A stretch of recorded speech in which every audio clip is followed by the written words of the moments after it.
Am I the a-hole for scolding my struggling sister when she gives us grief about adopting a baby? My sister, 35 female, and her husband, 37 male, have been struggling with infertility since they got married 12 years ago. They've tried absolutely everything, from medical to spiritual, but unfortunately nothing works. Now that she's approaching late 30s, they're starting to look into adoption, but it's also been a slow going since their financial condition isn't exactly stable from multiple rounds of fertility treatments they went through. I can only imagine the struggle, and I sympathize with her, but the stress the situation is bringing her and her husband honestly puts a strain on our relationship. My husband and I, both 30, lost our best friends, Mason and his wife Kate, 2 weeks ago in a horrible car accident. They left behind their son Pete, who isn't even 2 yet. It was so sudden and so heart-wrenching. We're all grieving, which lowers out contact with a lot of people, including my sister and brother-in-law. Our main concern right now is ourselves and Pete, whose custody has come to us because we're both his godparents, actively engaged in Pete's life since his birth, and because Mason and Kate have neither left a will nor have immediate living relatives who can take him in. We've decided to adopt Pete as soon as we can stomach the process. My husband and I never planned on having kids, and even if we did, this is absolutely not the way we want to go about it.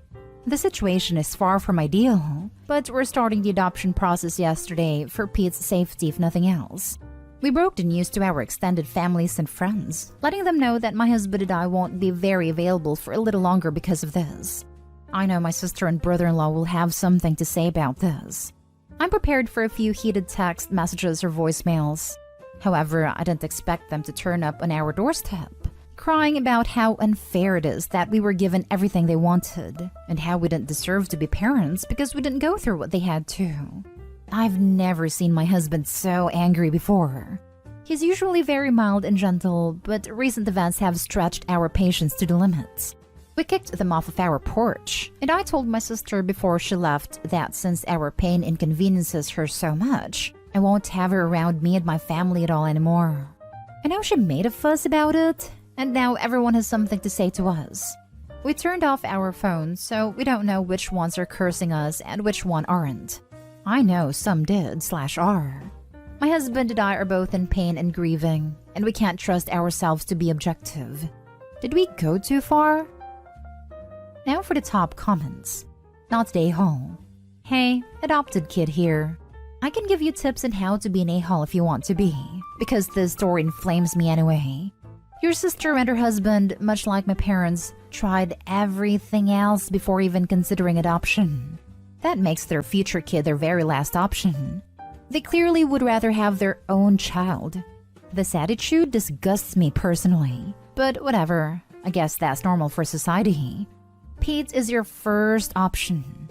You sacrificed the lifestyle you wanted to have for him. You chose his life before the future you envisioned, not as a last-ditch effort.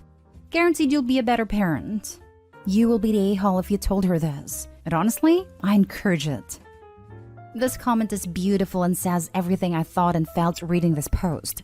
I hope you're not the a-hole, and I strongly advise a major distance from this deeply selfish, narcissistic behavior from your sister and brother-in-law.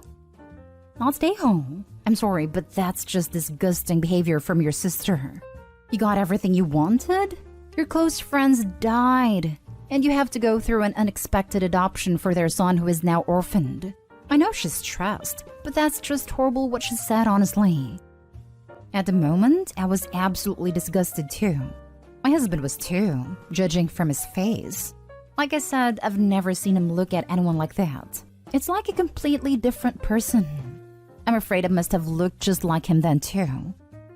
It's really shocking when you find out your family has a bunch of victims and narcissists. A tragedy happened, but no. This is about them and their baby troubles. I haven't spoken to many of my family members since I was 18 to 24. I'm now in my mid-30s as well. It's not easy, but your life is better when you surround yourself with people who actually give a damn if you're hurting or not. Get angry. Feel angry. You should be angry because what they're doing is making it about themselves when it has zero to do with them. Next story. Am I the a-hole for refusing to let my nieces and nephew live with us? I, 25 female, am married to James, 31 male. We've been married for 2 years and have always planned on having maybe one child. This decision has always depended on us being financially stable. Unfortunately, James's older brother passed away suddenly about a week ago. He had 3 children, 2 girls and a boy. Their ages are 3, 5, and 6. Their mother sadly died from complications arising from a C-section with her youngest.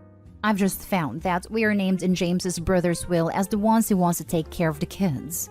Apparently, my husband okayed this without discussing it with me, thinking that nothing would ever happen to his brother. He already knows he is unbelievably silly for doing this. I've tried to reason with him about it. We live in a miniature 1-bedroom flat. It is on a main road with no garden and is completely impossible to childproof.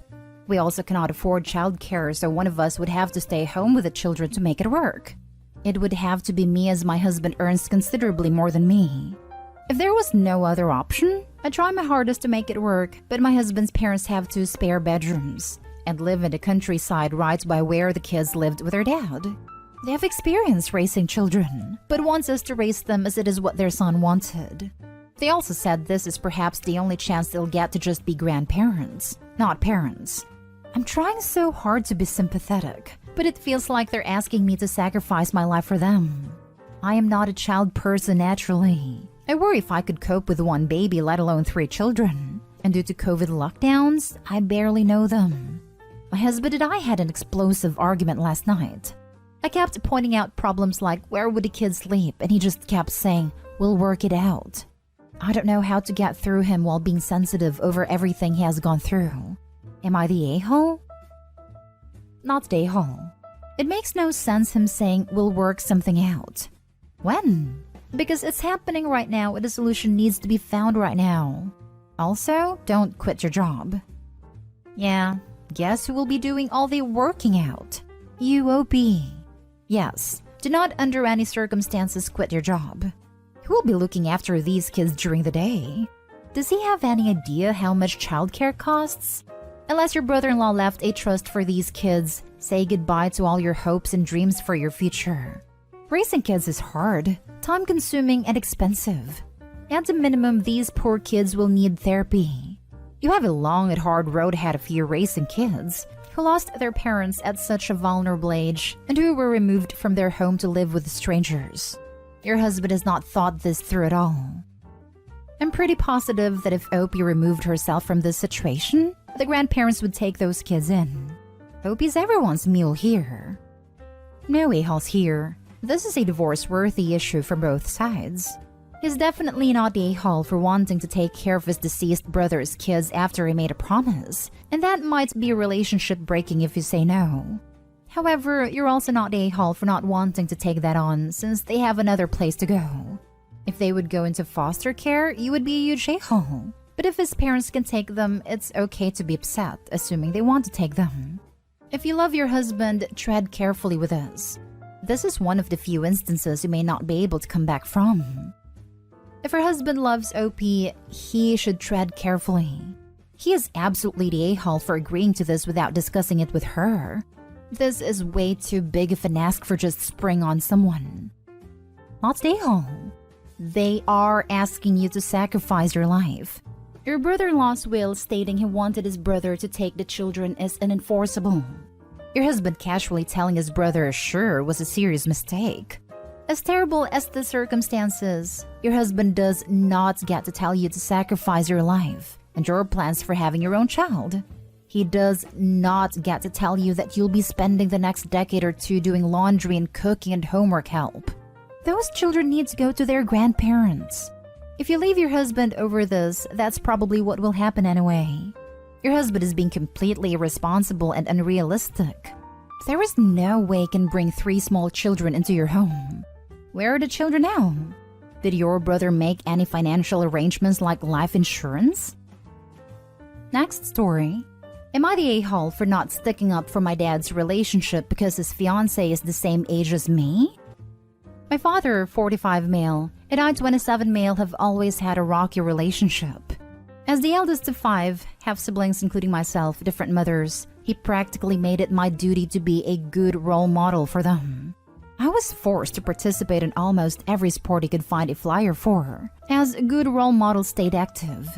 I had to be a captain or leader of any extracurricular I joined, as good role models lead not follow. I was also not allowed to disobey my father or object to anything he said, as good role models understand that their parents know best. This created some resentment amongst my siblings.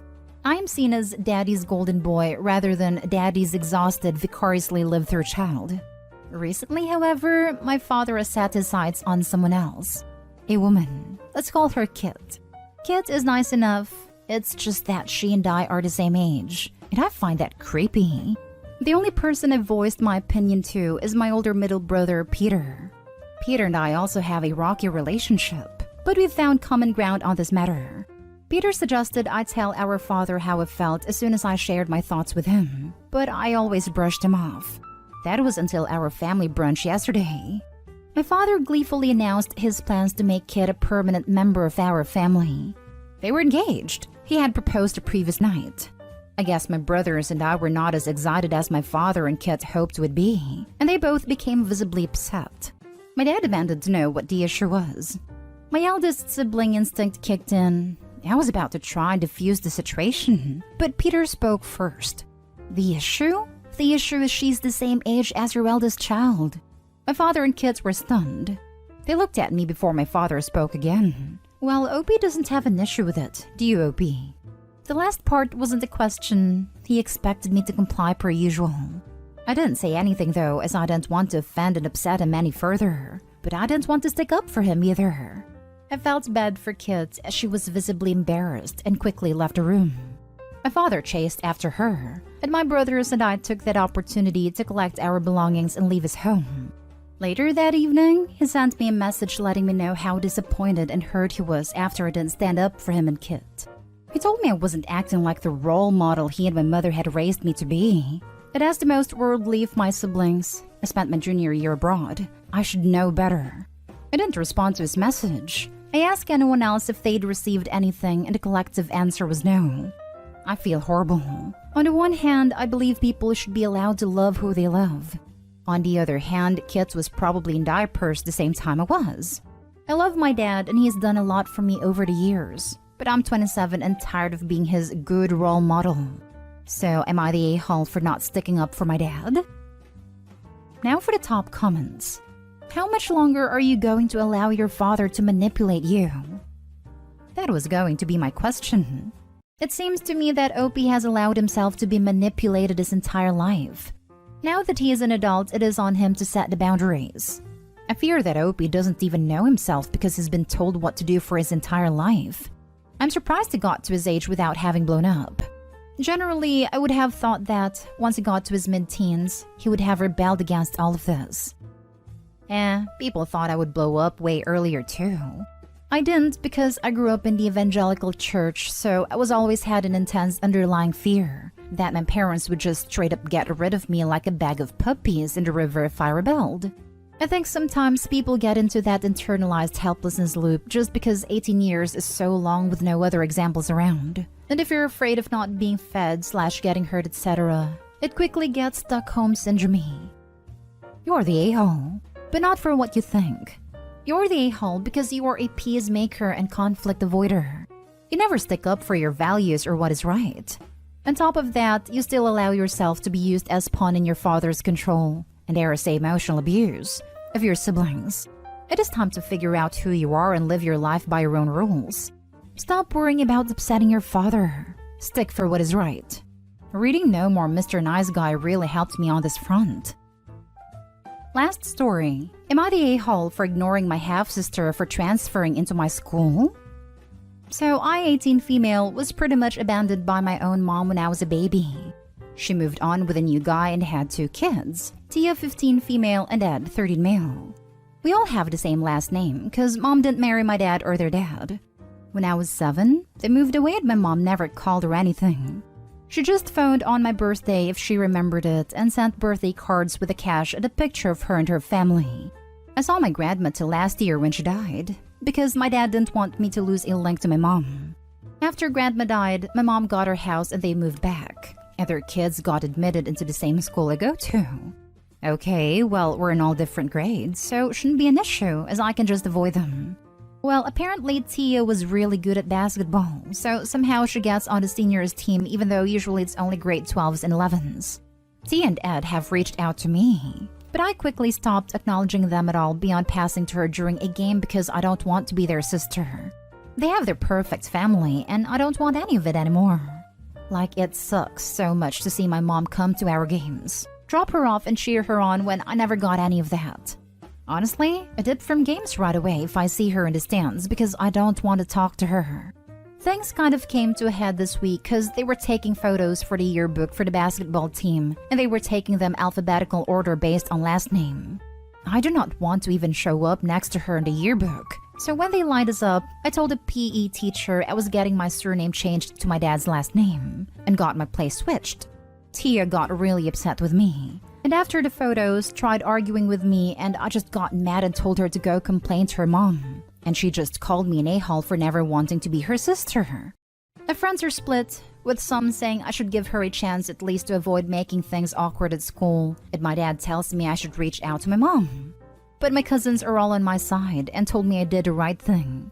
And so school is kinda tense so far today because of it. I don't really know, so I'm coming here to find out if I'm the a-hole.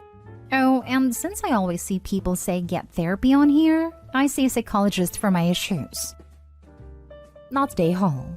You've been through a lot with your mother abandoning you, so it's normal not to want her children in your life. At 18 years old, you were living your teenage years, and it is not up to you to have to mend fences. Opie, you're not a-hole, but you're also taking out your mom issues on your bio siblings, and that's not okay. You should treat them with the kindness and respect you treat any of your other fellow students at the school. I suggest you take them both aside at lunch and tell them that you have nothing against them, but you don't feel like a sibling to them and you're not interested in a sibling relationship. You expect them to respect your position, and on your side, there are no hard feelings. Not the a-hole. If Grandma didn't die, Mom wouldn't have gotten the house. The kids wouldn't have transferred to your school and none of you would have been in contact with each other like it had been your entire life. If she wanted to be your friend and sister, why didn't she try for a relationship before all of this? Yeah, it's not like I don't have Instagram or Snap or even freaking Xbox Live. I can't even go back to my grandma's house because they all live there now. That sucks so much. I'm sorry. Yeah, I mean, I got everything that was left to me in her will. But it sucks not knowing what happened to my room there and not being able to remember my grandma where she lived and all.